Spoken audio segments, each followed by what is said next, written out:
Ignatius Sancho. Ignatius Sancho was a British composer and writer.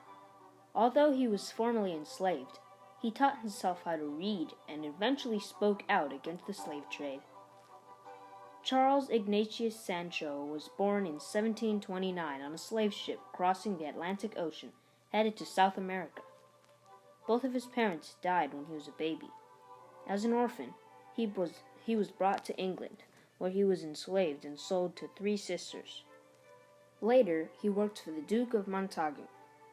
The Duke was impressed by Ignatius's wit and intelligence and gave him books to encourage his education. Ignatius taught himself to read and write. Though it is unknown how, Ignatius became emancipated and paid wages for his work. He continued to develop his skills in reading and writing and began speaking out against the slave trade.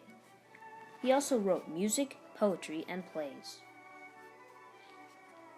Ignatius was not only educated, he was well liked by the British elite, or wealthy, powerful people.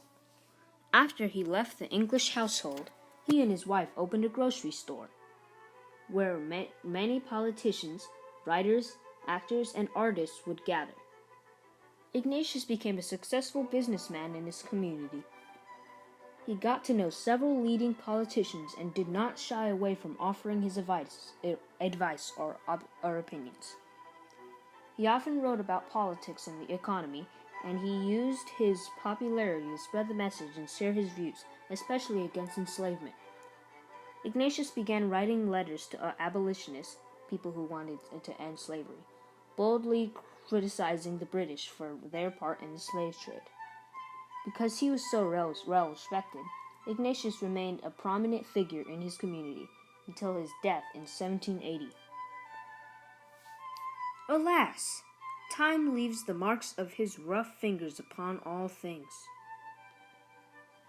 Explore more.